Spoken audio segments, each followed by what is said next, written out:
누가복음 11장 1절에서 13절입니다. 제가 읽겠습니다. 예수께서 한 곳에서 기도하시고 마치심에 제자 중 하나가 여짜오되 주여, 요한이 자기 제자들에게 기도를 가르친 것과 같이 우리에게도 가르쳐 주옵소서. 예수께서 이르시되 너희는 기도할 때에 이렇게 하라. 아버지여, 이름이 거룩히 여김을 받으시오며 나라가 임하시오며 우리에게 날마다 일용할 양식을 주시옵고 우리가 우리에게 죄 지은 모든 사람을 용서하오니 우리 죄도 사하여 주시옵고 우리를 시험에 들게 하지 마시옵소서 하라. 또 이르시되 너희 중에 누가 벗이 있는데 밤중에 그에게 가서 말하기를 벗이여, 떡 세 덩이를 내게 구워 달라. 내 벗이 여행 중에 내게 왔으나 내가 먹일 것이 없노라 하면 그 안에서 대답하여 이르되 나를 괴롭게 하지 말라. 문이 이미 닫혔고 아이들이 나와 함께 침실에 누웠으니 일어나 네게 줄 수가 없노라 하겠느냐. 내가 너희에게 말하노니 비록 벗됨으로 인하여는 일어나서 주지 아니할지라도 그 간청함을 인하여 일어나 그 요구대로 주리라. 내가 또 너희에게 이르노니 구하라. 그러면 너희에게 주실 것이요, 찾으라. 그러면 찾아낼 것이요, 문을 두드리라. 그러면 너희에게 열릴 것이니 구하는 이마다 받을 것이요, 찾는 이는 찾아낼 것이요, 두드리는 이에게는 열릴 것이니라. 너희 중에 아버지 된 자로서 누가 아들이 생선을 달라 하는데 생선 대신에 뱀을 주며 알을 달라 하는데 전갈을 주겠느냐. 너희가 악할지라도 좋은 것을 자식에게 줄 줄 알거든 하물며 너희 하늘 아버지께서 구하는 자에게 성령을 주시지 않겠느냐 하시니라. 전반부는 기도에 관한 이 본문이 주는 일반적인 말씀을 드릴 것이고, 또 후반부에는 누가복음이 갖는 특별한 교훈을 좀 살펴보겠습니다. 복음서 중에 기도하는 기록이 가장 많은 것이 누가복음입니다. 누가는 예수님의 행적을 기록할 때에 기도하시러 한적한 곳으로 가셨다는 것을 여러 번 언급을 하고 있습니다. 5장 16절, 6장 12절, 9장 18절, 그리고 지금 여기 11장 1절에 예수께서 한적한 곳에서 기도하시고 이런 식으로 시작을 하는 겁니다. 그렇게 기도하시는 주님을 보면서 제자들이 기도를 가르쳐달라고 요청을 합니다. 주님이 중요하게 여기시는 것임에도 불구하고 제자들에게 그동안 기도를 가르쳐 주시지 않으셨다는 것은 참 놀라운 절제력이다, 그런 생각이 듭니다. 기도를 해야겠다고 생각하지 않았던 것인지, 아니면은 제자들이 기도를 불필요하게 여겼던 것인지, 어쨌든 제자들에게 주님께서 가르치셔야 되겠다고 생각하지 않으셨던 모양입니다. 그렇다고 전혀 기도를 가르치시지 않으셨다라고 얘기할 수는 없는 것이, 지금 말씀드렸던 것처럼 주님이 힘드신 중에도, 피곤하신 중에도 습관적으로 기도하는 시간을 확보하시려고 애쓰셨고 그런 모습을 제자들이 늘 보아왔습니다. 그것처럼 중요한 교육은 없었을 거라고 생각이 됩니다. 근데 어쨌든 주님의 제자 공동체는 기도하는 공동체는 아니었습니다. 누가복음 5장에 바리새인과 서기관들이 예수님을 비난하는 장면이 있는데, 그 5장 33절에 보면 이렇게 얘기합니다. 그들이 예수께 말하되 요한의 제자는 자주 금식하며 기도하고 바리새인의 제자들도 또한 그리하되 당신의 제자들은 먹고 마시나이다. 위로가 되시죠? 주님의 제자 공동체는 기도하는 공동체가 아니었고 먹고 마시는 공동체였습니다. 세례 요한은 제자들에게 금식과 기도를 가르쳤습니다. 바리새인조차도 그의 제자들을 기도하도록 그렇게 했습니다. 그러나 주님은 금식에 대해서는 때가 아니다 그러셨고 기도에 대해서는 언급조차도 하지 않으셨습니다. 주님께서 제자들에게 이제 와서 기도를 가르치시게 된 것도 제자들이 요청을 했기 때문에 그렇습니다. 1절 이렇게 시작합니다. 예수께서 한 곳에서 기도하시고 마치심에 제자 중 하나가 여짜오되 주여, 요한이 자기 제자들에게 기도를 가르친 것과 같이 우리에게도 가르쳐 주옵소서. 주님께서 때를 기다리셨던 것으로 보이는데 드디어 기도를 가르치십니다. 누가는 주님께서 기도에 대해서 말씀하신 세 가지를 묶어서 여기에 기록을 하고 있습니다. 첫 번째 내용은, 첫 번째 가르침은 기도의 내용입니다. 무엇을 기도할 것인가? 그것이 이제 2절부터 4절까지 있는데요. 우리가 보통 알고 있는 주기도문이죠. 마태복음에 나와 있는 주기도문보다는 좀 짧습니다. 아버지 이름이 거룩히 여김을 받으시기를 바라고 하나님의 나라가 임하기를 바라고 우리의 일용할 양식과 죄의 용서, 시험에 들지 않기를 위해서 이 5가지의 간구가 있습니다. 마태복음에는 2가지가 더 있는데요. 아버지의 뜻이 하늘에서 이루어진 것과 같이 땅에서도 이루어지길 바란다 하는 것과 악에서 구하옵소서 하는 것. 그리고 맨 마지막에 나라와 영광이 아버지께 영원히 싸움나이다 하는 이 소명의 부분이 빠져 있습니다. 주기도문은 2가지로 크게 나눠질 수 있는데, 하나는 하나님의 이름과 나라를 구하는 것입니다. 하나님의 이름과 나라를 위한 기도. 다른 하나는 우리들의 필요를 위한 겁니다. 일용할 양식, 사람들과의 관계, 그리고 시험에 대한 겁니다. 하나님의 이름과 나라는 우리가 기도하면서 살아가야 할 우리의 삶과 우리의 존재의 궁극적인 목적입니다. 우리가 따라 나오는 기도들을 해야 하는 이유는 하나님의 이름과 그 나라 때문입니다. 그 하나님의 이름과 나라가 우리가 살아가는 삶의 방향이 됩니다. 그리고 이제 중요한 것이 푯대가 되는 것이에요. 여기에 영광과 가치가 있습니다. 그런데 이것이 실현되어지고 나타나는 자리는 그 다음에 기도하는 그 기도의 현장입니다. 일용할 양식이 필요하고 사람들마다 부딪혀 살아가고 악한 자의 유혹에 넘어지는 바로 그 자리, 그래서 기도가 필요한 바로 그 자리가 하나님의 이름이 거룩히 여겨지고 그 나라가 임하여야 하는 장소입니다. 이 둘은 분리되어야 하는 것이 아니라 우리 안에, 그리고 우리의 삶 안에 하나로 연합되어져서 나타나야 됩니다. 우리의 매일의 삶이 하나님의 이름과 나라가 임하는 자리가 되어야 합니다. 하나님의 이름이 거룩히 여김을 받고 그 나라가 임하는 것은 대단한 성공과 업적에 나타나는 것이 아니라 날마다 필요한 음식이 공급되어지고 관계를 회복시키시고 시험과 악에서 지키시는 그 하나님의 신실하심, 그 하나님의 신실하심을 경험할 때에 우리는 하나님의 이름이 거룩히 여겨지고 그 나라가 임하는 것을 경험하게 됩니다. 이것이 기도의 내용이고요. 2번째는 기도의 태도에 대해서 말씀을 하시는데 5절부터 8절까지 있는 그 가르침이 그렇습니다. 기도의 태도, 기도를 어떻게 하라고 얘기를 하고 있습니까? 요점만 얘기하자면 간청하라는 거예요. 8절에 보면요, 내가 너에게 말하노니 비록 벗됨으로 인하여서는 일어나서 주지 아니할지라도 그 간청함을 인하여 일어나 그 요구대로 주리라.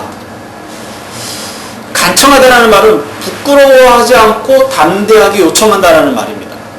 부끄러워하지 않고 담대하게 요청한다. 벗이 내게 찾아왔습니다. 친구가 찾아왔어요. 그래 그에게 도움이 필요합니다. 당장 먹을 양식이 필요하다고요. 근데 나에게는 그를 도울 힘이 없습니다. 이미 밤이 늦어서 누군가에게 찾아가서 도움을 요청하기가 매우 어렵고 미안한 그런 상황입니다.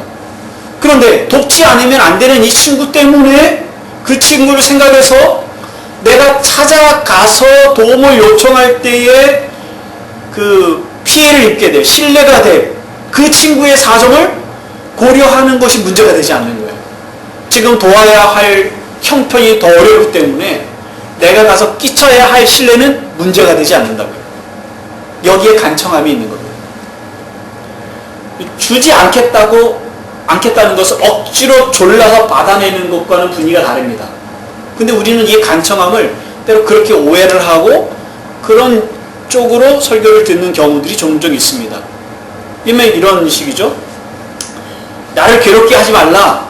문이 이미 닫혔고 아이들이 나와 함께 침실에 누웠고, 보통 이제 유대인의 보통의 그 서민들의 가정 구조가 한 테이블에서 같이 자는 그런 식이었던 것 같습니다. 방이 여러 개 나눠져 있지 않고. 그래서 그 밤에 일어나서 음식을 챙겨준다는 것은 집안 사람들 전체를 다 깨우는 그런 일이 될 수 있었던 거죠. 일어나 네게 줄 수가 없다. 하지만 네가 자꾸 귀찮게 하고 소란을 피우니 할 수 없이 줘야겠다. 네 식으로 이해를 하면 안 된다는 말씀을 드리는 겁니다. 오히려 이런 의미입니다. 친구가 밤중에 도움이 필요해서 왔는데 밤이 늦었다고 아이들과 잠자리에 들었다고 거절할 사람이 어디 있겠느냐. 혹시 그가 벗이 아니라고 해도 그가 찾아와서 요구하는 것 때문에라도 남의 집에 밤늦게 찾아온 그 담대함을 봐서라도 주지 않겠느냐? 주님의 의도가 바로 그런 거예요. 이 간청함이라는 걸 이해하시겠습니까? 주님의 말씀은 우리로 하여금 하나님께 구하라고 하는 겁니다. 우리는 기도할 때 많은 생각을 합니다. 그쪽 사정을 생각하는 거죠. 아, 주님이 이 기도를 들어주실까? 이 기도가 적당한 때인가? 하나님의 뜻에 맞나 안 맞나? 주님과 나 사이가 그 정도 사이가 되나? 최근에 내가 주님께 한 행실로 가서 주님이 이걸 달가워하지 않으실지도 몰라. 주님이 과연 들어주실까? 때는 주님의 사정을 우리는 고려하고 따지고 그러죠. 지금 우리가 놓여져 있는 형편들보다 그 사정을 더 많이 생각하는 겁니다. 거기에는 뭐가 없어요? 간청함이 없습니다. 청교도 목사 중에 한 사람이 토마스 왓슨이요. 그리스도는 십자가를 향해 즐겁게 걸어가셨지만 우리는 은혜의 보좌 앞에 나가는 것조차 마지못해 한다. 이해하시겠어요? 그리스도는 십자가를 지는 것조차 즐겁게 하셨는데 우리는 은혜의 보좌 앞에 나가는 것조차 겨우 마지못해 억지로 하고 있다고 말하고 있습니다.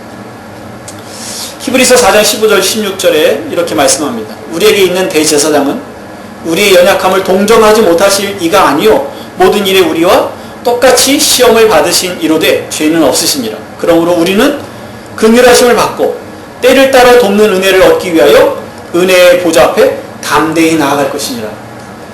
우리가 나아가 도움을 요청해야 할 그리스도는 우리의 사정을 충분히 이해하시는 분이라는 거죠.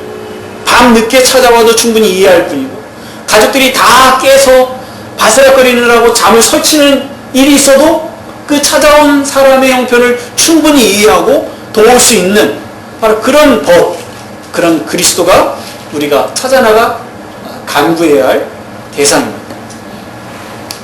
세 번째로는 기도 응답에 대한 것입니다. 9절부터 13절이 그 내용인데요. 이 말씀에는 우리가 간청해야 할 필요성을 더욱 강조해서 말씀을 하고 있습니다. 담대히 나아가는 것에 세 가지 이미지로 표현을 하는데요. 구하라, 찾으라, 문을 두드리라 그렇게 말씀합니다. 그리하면 반드시 답을 얻게 될 것이다. 하나님께서 응답을 하시는 이유가 뭘까요?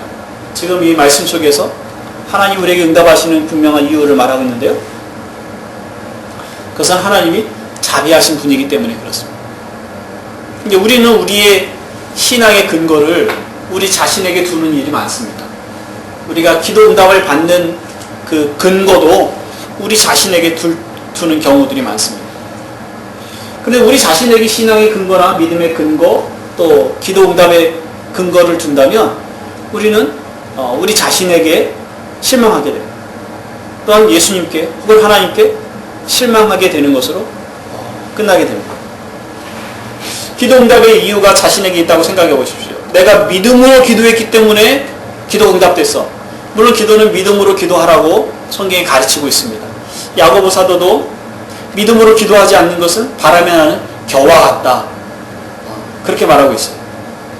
그렇다면 기도에 응답되지 않은 그 수많은 요청들을 생각해 보십시오. 기도에 응답되지 않은 수많은 요청들. 그것들이 왜 응답되지 않았어요? 믿음이 없었기 때문이죠. 우리가 믿음 때문에 기도가 응답됐다라고 얘기를 한다면 기도에 응답되지 않은 그 수많은 그 기도들에 대한 응답되지 않은 이유 또한 우리에게 있는 겁니다. 믿음으로 기도하지 않았기 때문에. 우리가 어떻게 살아야 우리는 믿음으로 응답받는 사람이 될 수 있겠습니까? 조지 물러처럼 5만 번의 기도를 응답받은 사람이 있죠. 조지 물러처럼 우리는 살아가야 될 것입니다. 그러나 누가 나 조지 물러처럼 살아갈 수 있어. 혹은 그렇게 살았어. 이렇게 고백할 수 있겠습니까?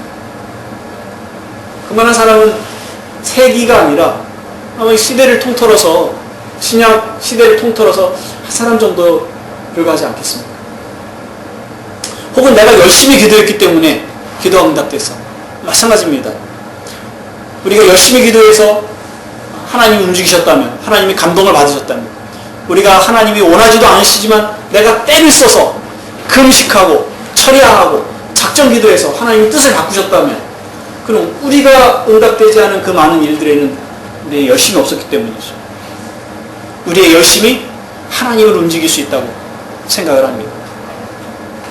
그러나 기도가 응답되는 것은 거기에 있지 않습니다. 우리의 믿음과 우리의 열심이 있지 않습니다. 하나님의 자비하심이 있습니다. 기도가 응답되지 않는 이유는요, 기도를 응답하시는 것이 하나님의 자비하심이라면 기도가 응답되지 않는 이유는 뭐죠? 역시 하나님의 자비하심입니다. 하나님의 성품은 변함이 없으십니다. 우리의 믿음 없음도 하나님의 자비하심으로 우리를 대하십니다. 때로 우리의 열심 없음과 우리가 선한 일을 많이 행하지 못하는 것, 하나님의 자녀답게 살아가지 못하는 것 또한 하나님의 자비하심으로 우리를 대하십니다. 모든 일을 그 뜻대로 하시는 분께서 그 자비하심으로 우리의 기도를 들어주기도 하시고 또 그렇게 하지 않기도 하십니다. 우리의 기도가 응답되지 않는 것에 대한 안타까움이 있습니다만, 그럼에도 불구하고 우리의 문제가 여전히 하나님의 자비하심에 맡겨지고 맡길 수 있다는 것이야말로 우리가 자비하신 하나님을 아버지로 섬기는 자의 은혜죠. 감사합니다. 기도응답이 하나님의 자비하심이 있기에 더 우리가 기도할 필요가 있습니다. 구하라, 찾으라, 두드리라는 요청이 우리에게 이 이미지를 통해서 강하게 권면하시는 이유가 거기 있습니다. 지금까지 말씀드린 것이 이 기도의 본문이 가지고 있는 일반적인 가르침입니다. 후반부로 접어드는데요. 누가복음의 기도의 교훈, 특별히 이 기도의 교훈이 11장 이 자리에 있음으로 인해서 우리에게 주는 교훈을 좀 생각하려고 합니다. 마태복음은 산상수훈의 주기도문과 또 구하라, 찾으라, 두드리라는 권면과 응답에 대한 말씀이 들어있습니다. 산상수훈은 하나님의 백성의 삶이 어떠해야 하는지를 가르쳐주는 주님의 설교입니다. 너무 단순하게 얘기하는 것이긴 하겠지만 바로 그 속에 기도의 교훈이 있다는 것은 하나님의 백성으로서 하나님의 이름의 거룩함과 그 나라와 아버지의 뜻을 구하는 것이 가장 우선되어야 된다는 가르침이 거기에 담겨져 있는 것이에요. 요한복음은 주님께서 고난을 당하시고 영광을 받으실 때가 가까이 왔을 때에 비로소 제자들에게 기도를 가르치십니다. 제자들이 주님이 계시지 않는 상황에서 살아가야 합니다. 하지만 기도를 통해 주님은 제자들과 함께 할 것입니다. 하나님이 하나님의 일들을 제자의 삶을 통해서 이루어내실 것입니다. 기도라는 도구를 통해서. 그것이 요한복음이 가지고 있는 기도의 가르침입니다. 누가의 기도에 대한 가르침은 제자로서 주님이 걸어가신 길을 따라가는 이들이 세상을 살아갈 힘과 용기를 얻는 방법, 은혜를 주시는 통로로서 기도를 말하고 있습니다. 이걸 좀 더 설명을 하겠습니다. 9장 51절에 가면 예수께서 승천하실 기약이 차감해 예루살렘을 향하여 올라가기로 굳게 결심하셨다 그랬습니다. 그리고 주님은 예루살렘을 향한 여행을 시작하십니다.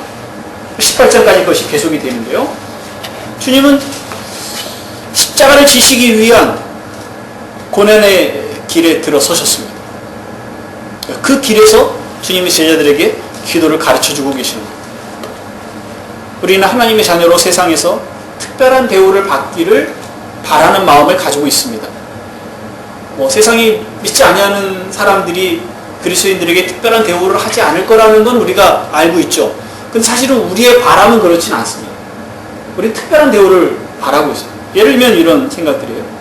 세상 사람들이 당하는 고난이 우리에게 미치지 않기를 바라는 거죠. 왜? 우리는 하나님의 자녀잖아요. 홍수가 나거나 재해가 있을 때에 그 일이 하나님의 자녀들에게서는 비껴가기를 바랍니다. 홍수가 일어난, 태풍이 지나간 자리에 있는 그 교회들, 그 교회들을 태풍이 싹 비껴가서 그 온 동네 사람들이 교회에 가서 피난처를 삼고, 야, 교회 다녔더니 태풍이 피해가는구나 하는 그런 말을 들었으면 좋겠다 하는 것이 우리가 그런 재해의 소식을 들을 때마다 겪는 일입니다. 그런 일들이 있기도 합니다. 있을 수도 있습니다. 우리가 또 그렇게 기도할 필요가 있습니다. 그렇지만 우리가 세상의 재해와 고난으로부터 제해되지 않습니다. 우리 요셉처럼 다니엘처럼 하나님 우리를 그렇게 높이 세우셔서 우리를 통해 세상 사람들이 하나님의 살아계심을 알게 되고 그리고 그 이름 앞에 무릎 꿇게 되기를 바라는 마음을 가지고 살아갑니다. 세상 사람들이 우리를 하나님의 자녀로 권세 있는 자의 아들, 딸로 그렇게 여기기를 바라는 마음을 가지고 있습니다. 결국에는 그 일들이 일어날 것입니다. 그런 영광이 우리에게 예비되어 있습니다. 그런데 그 영광은 고난 후에 찾아오는 것입니다. 그래서 주님이 그 길을 걷고 계십니다. 그리고 제자들도 그 길로 부르셨습니다. 그 길을 따라오라고 말씀하십니다. 우리도 주님의 부르심을 받고 그 주님이 걸어가신 그 길을 좁은 길, 고난의 길에 들어섰습니다. 그 길에서 우리는 주님의 기도를 배우고 있는 것입니다. 그래 우리의 보통의 기도는 이 고난의 현장에서 건진받기를 원하는 것입니다. 여러 가지 변명들을 합니다. 우리가 성공하기를 구하는 것은 결코 우리가 잘 되려는 것이 아니고 우리의 자녀들이 잘 되기를 원하는 것도 아니고 우리가 자녀들을 위해 자녀들의 성공을 위해서 구해서 우리가 득을 보려는 것이 아닙니다. 하나님의 영광을 위한 것입니다. 그렇게 기도합니다. 우리의 잘됨으로 또 우리의 자녀들이 잘됨으로 세상에서 보라 하나님 우리를 도우셔서 이렇게 되었으니 너희도 예수 믿으면 이렇게 돼. 그렇게 말하려는 것입니다. 이것이 우리가 기도하는 변명들입니다. 제자들이 주님께 기도를 가르쳐달라고 할 때에 그 의도가 이런 것이 아니었나 하는 생각이 듭니다. 왜냐하면 누가복음 9장에 보면 예수님께서 산에 올라가십니다. 기도하십니다. 그리고 기도하신 후에 어떤 일이 일어납니까? 예수님이 변화되세요. 영광스럽게 되세요. 그리고 모세와 엘리야를 만나서 대화하시는 장면들을 제자들이 봅니다. 그동안 기도하시는 주님을 보아왔습니다. 그런데 그 기도가 어떤 결과를 영광스럽게 된다. 주님께 기도를 배운다면 우리도 그 기도 끝에 저렇게 영광스럽게 되지 않을까 하는 그런 생각들을 아마 제자들이 하지 않았을까 그런 생각이 듭니다. 하지만 주님은 그 영광스러운 자리에서 내려오셔서 고난의 길을 걸어가십니다. 고난의 잔을 받으십니다. 그리고 그 후에 영원한 영광을 받게 되십니다. 우리도 그 길을 가야 하는 것이죠. 그러하기에 우리에게 필요한 것은 하나님의 도우심, 하나님의 자비하심입니다. 그리고 우리에게 기도가 필요합니다. 세상에서 분리하여 달라고 기도하는 것이 아니라 세상에서 보존하여 주시기를 기도하는 것입니다. 이것은 예수님께서 아버지께 우리를 위해 기도하신 기도의 내용과 같은 것이죠. 요한복음 17장에 보면 예수님이 제자들을 위해서 기도하시고 제자들을 통해서 복음을 듣게 될 그 다음 세대 제자들을 위해서 기도하시는데요. 좀 찾아보겠습니다. 요한복음 17장이요. 요한복음 17장 15절 15절부터 몇 절 제가 읽겠습니다. 내가 비옵는 것은 그들을 세상에서 데려가시기를 위함이 아니요 다만 악에 빠지지 않게 보존하시기를 위함이니이다. 내가 세상에 속하지 아니함 같이 그들도 세상에 속하지 아니하여 싸움나이다. 그들을 진리로 거룩하게 하옵소서. 아버지의 말씀은 진리니이다. 아버지께서 나를 세상에 보내신 것 같이 나도 그들을 세상에 보내었고 또 그들을 위하여 내가 나를 거룩하게 하오니 이는 그들도 진리로 거룩함을 얻게 하려 함이니이다. 주님이 가르쳐 주신 기도는 우리를 세상으로부터 분리시켜서 데려가기 위한 기도가 아니라 오히려 세상으로 밀어넣는 기도입니다. 그 세상 가운데서 거룩하게 보존되기를 원하는 기도입니다. 우리가 앞서 기도의 내용을 봤는데요. 2절부터 4절에 있는 내용들. 누가복음 11장입니다. 본문 다시 보면 예수께서 이르시되 너희는 기도할 때 이렇게 기도하라. 아버지여 이름이 거룩히 여김을 받으시오며 나라가 임하시오며 우리에게 날마다 일용할 양식을 주시옵고 우리가 우리에게 죄 지은 모든 사람을 용서하오니 우리 죄도 사하여 주시옵고 우리를 시험에 들게 하지 마시옵소서 하라. 어디에서 누구를 통해서 아버지의 이름이 거룩히 여김을 받으시기를 구하는 겁니까? 우리를 통해서 우리가 살고 있는 여기에서입니다. 하나님의 나라가 임하여야 하는 자리는 어디입니까? 우리가 하나님의 나라로 끌려 올려가는 것이 아니라 우리가 있는 자리에 하나님의 나라가 임하여지기를 기도하고 있는 거예요. 우리가 보냄을 받은 세상, 삶의 자리, 거기가 바로 이 기도가 드려져야 할 자리고 그 기도가 응답되어져야 할 자리입니다. 우리는 날마다 일용할 양식을 공급하여 달라고 하나님을 의지해야 하는 자리로 보내심을 받았습니다. 우리는 사람들과 관계를 위해 힘써야 하는 곳으로 보냄을 받았습니다. 우리가 죄를 범하기도 하고 또 그들이 우리에게 죄를 범하기도 합니다.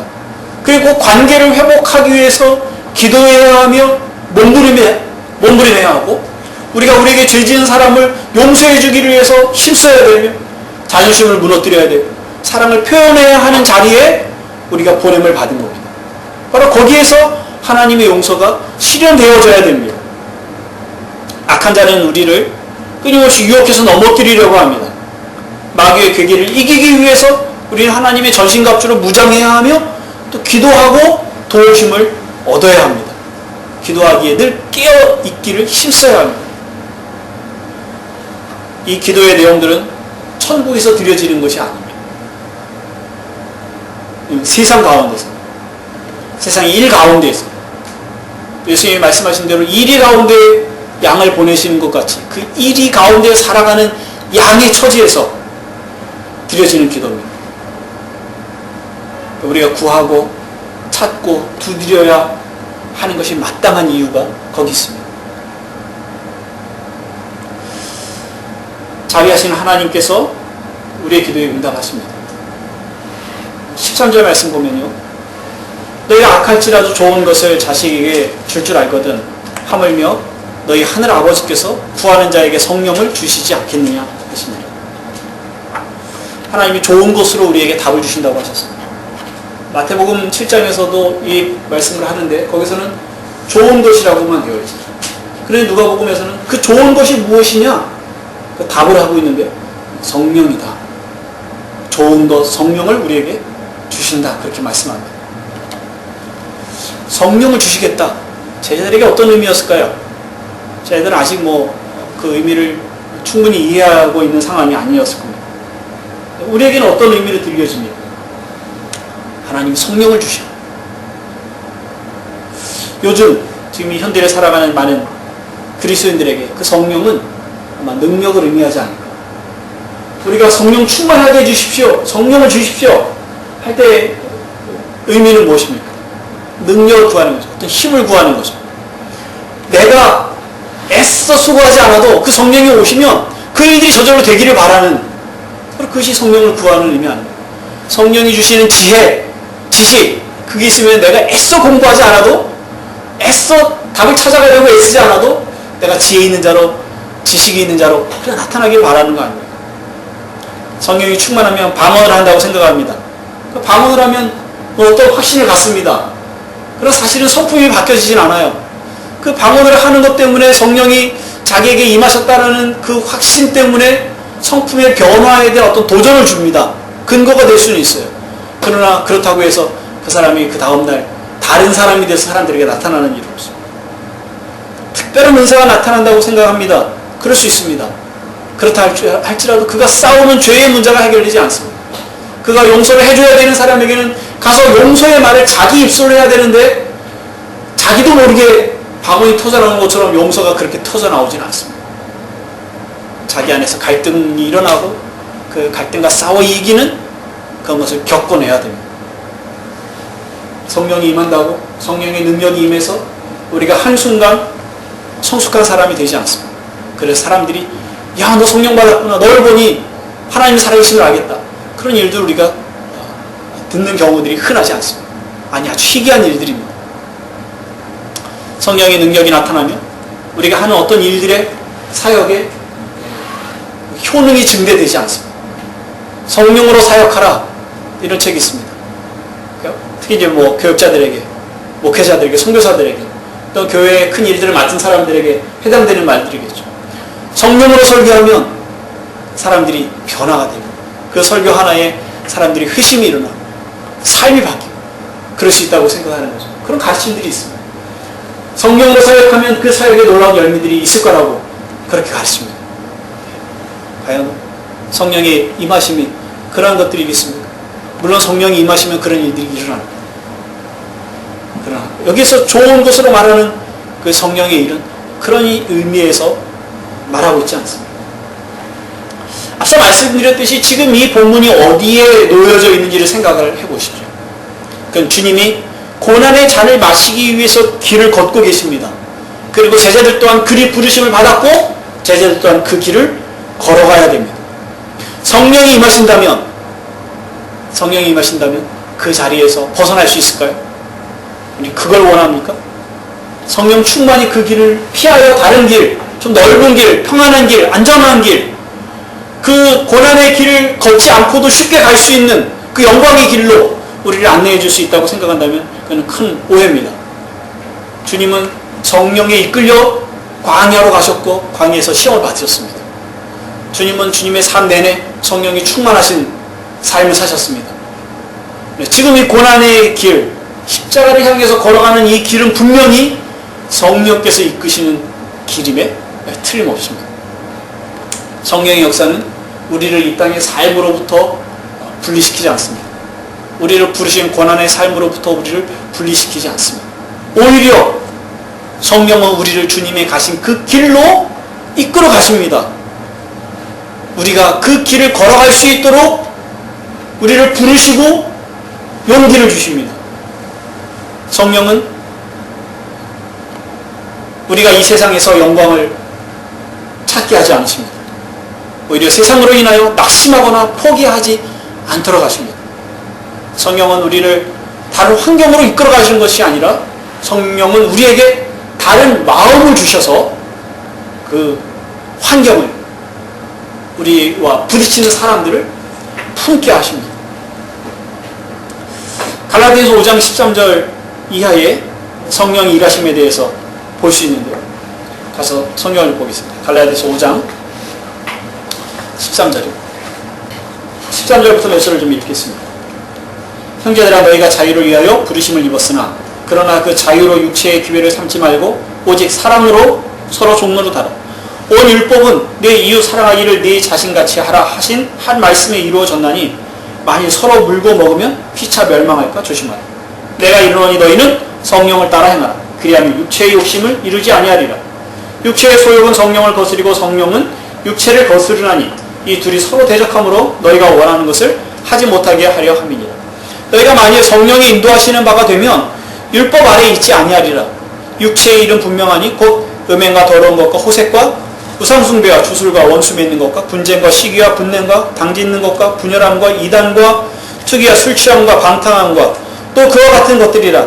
전에 너희에게 경계한 것 같이 경계하노니 이런 일을 하는 자들은 하나님의 나라를 유업으로 받지 못할 것이요 오직 성령의 열매는 사랑과 희락과 화평과 오래 참음과 자비와 양선과 충성과 온유와 절제니 이 같은 것을 금지할 법이 없느니라. 그리스도 예수의 사람들은 육체와 함께 그 정욕과 탐심을 십자가에 못 박았느니라. 우리는 22절, 23절에 있는 것처럼 오직 성령의 열매는 사랑과 희락과 화평과 오래 참음과 자비와 양선과 충성과 온유와 절제니 이 같은 것을 금지할 법이 없느니라. 이 말씀이 성령과 관련된 말씀만 따로 빼서 성령의 일하심에 대해서 생각하는 경향이 있습니다. 그런데 지금 이 본문은 성령의 일하심과 겹쳐져서 육체의 소욕에 대한 그 육체를 따라 행하는 삶이 어떤 것인지에 대해서 얘기를 하고 있습니다. 바로 이 우리의 삶이에요. 성령의 열매는 어디에서 나타나는 것이에요? 우리가 천국에서 나타나는 것이 아니라 19절부터 20절에 있는 것처럼 육체의 일, 음행과 더러운 것과 호색과 우상숭배와 주술과 원수 맺는 것과 분쟁과 시기와 분냄과 당짓는 것 등등의 여러 가지 일들이 일어날 수 있는 그 현장에서 성령의 열매가 나타나는 것입니다. 성령의 열매를 맺기 아주 좋은 환경에 우리가 따로 모아져서 이 공동체 가운데 사랑하고 섬기고 절제하고 서로 인정하고 세워줄 수 있는 그러하게 유익한 좋은 공동체, 건강한 공동체 가운데서만 일어나는 것이 아니라 우리가 지금 싸우고 있는 삶의 현장에서 얼굴 보기 싫어하는 사람, 또 한 번 부딪히면 짜증이 날 만한 사람들, 용서가 잘 안 되는 사람, 보면 힘들고 지치게 하는 사람들, 그런 사람들과 어울려 살아가는 속에서 나타나야 할 것이 성령의 열매라고 말씀하고 있는 거예요. 우리가 염치를 불구하고 부끄러움을 모른 채 담대하게 당당하게 간구해야 할 이유가 바로 여기 있습니다. 우리에게 떡을 구하러 온 그 친구의 사정이 긴박한 것처럼 우리가 살아가는 삶의 현장, 우리가 보내심을 받은 이 자리가, 우리가 주님을 따라가는 이 길이 그렇게 긴박합니다. 기도 없이 갈 수 없는 길입니다. 염치를 생각하고 부끄러움을 생각하고 주님의 사정이 어떻겠거니, 내 입장이 어떻겠거니 생각해서는 도저히 그 자리에서 구하고 찾고 두드릴 엄두조차 나지 않는 그런 길이에요. 우리는 간청함을 가져야 됩니다. 구해야 할 것이 있습니다. 찾아야 할 것이 있습니다. 두드려야 할 상황 가운데 우리가 놓여 있습니다. 하나님의 이름이 거룩히 여김을 받아야 되고 그 나라가 임하여야 할 장소가 바로 우리가 보냄을 받은 이 삶의 자리이기 때문에 우리는 간청함으로 간구하며 은혜를 구해야 될 것입니다. 이 길이 우리가 부르심 자리입니다. 다른 곳으로 피하여 도망가려고 애쓰지 마시고 속히 하나님의 나라가 임하여지고 그 나라 가운데 우리가 쏙 들어가서 안전을 보장받는 삶을 기대하지 마시고 바로 우리가 보내신 이 자리가 주님이 동행하기를 원하시며 주님이 먼저 거기에 계셨고 따라오라고 말씀하시는 자리입니다. 버거운 자리입니다. 기도한다고 쉽게 해결될 수 있는 자리가 아닙니다. 우리가 구하고 찾고 두드린다고 해서 문제가 해결될 수 있는 자리는 아닙니다. 우리는 그 길에 서 있는 한 끊임없이 자비하신 하나님 앞에 구하며 찾으며 두드리며 가야 할 것입니다. 우리가 홀로 버려져 있지 않습니다. 우리는 홀로 걸어가지 않습니다. 성령께서 우리와 함께 하십니다. 성령께서 우리 안에 있는 생명이 꺼지지 아니하도록 붙들어낼 것이며 우리가 포기하지 아니하도록 우리를 자극하실 것이고 우리가 그렇게 수고하고 애씀에도 불구하고 그 길을 계속 가야 할 그 가치와 영광과 그 존귀함이 그 길 끝에 있음을 우리에게 계속 알려주시는 역할을 성령께서 하실 것입니다. 우리는 그 길 가운데 있습니다. 같이 기도합시다. 하나님 아버지, 기도의 교훈을 말씀해 주셔서 고맙습니다. 기도하는 것이 얼마나 우리에게 노동과 같은지 알 수 없습니다. 기도의 습관을 들이기가 이렇게 어려운지요. 기도하는 것 대신에 기도에 관한 이야기를 하고 기도에 관한 책을 읽고 기도에 관한 성경을 읽고 묵상하는 것을 선택합니다. 기도에 무릎을 꿇고 하나님을 대면하여 우리의 사정을 아뢰는 것이 우리에게 늘 버거운 일입니다. 그런데 이날 또 기도에 대해서 말씀하여 주시니 그래서 다시금 저희로 하여금 하나님의 자비하신 그 보좌 앞으로 나아오도록 격려하여 주시고 말씀하여 주시니 고맙습니다. 저희가 서 있는 이 자리가 마땅히 구하여야만 하고 찾아야만 하고 두드려야 하는 자리입니다. 저희 눈을 열어주셔서 저희의 서 있는 이 자리를 보게 해주시고 그리고 그렇게 간청할 때 하나님으로부터 오는 그 은혜의 풍요로움이 무엇인지를 알게 해주시고 특별히 성령께서 저희 중에 함께 하셔서 저희들을 그 복된 걸음을 계속 걸어가게 도우신다는 사실을 깨닫게 하셔서 저희가 더욱 구하며 찾으며 문을 두드리며 살아갈 수 있도록 은혜를 베풀어 주옵소서. 지금 우리가 버거워하는 이 삶의 현장이 바로 주님의 이름이 거룩히 여겨지기를 또 하나님의 나라가 임하여지기를 간구해야 할 자리며 또 그렇게 응답하실 자리인 줄을 압니다. 아버지 하나님이 씨름을 낙심하지 아니하며 포기하지 아니하며 주님이 오시는 그날까지 우리가 주의 영광에 온전히 참여할 때까지 힘써 싸워나가도록 은혜를 베풀어 주시옵소서. 성령께서 저희들을 붙들어 주시고 충만하게 하시사 그 무엇보다 기도의 자리로 이끌어 가시는 그래서 기도의 무릎을 꿇기에 저희가 습관을 가질 수 있도록 은혜를 베풀어 주옵소서. 함께 하시면 감사합니다. 예수님 이름으로 기도하옵나이다. 아멘.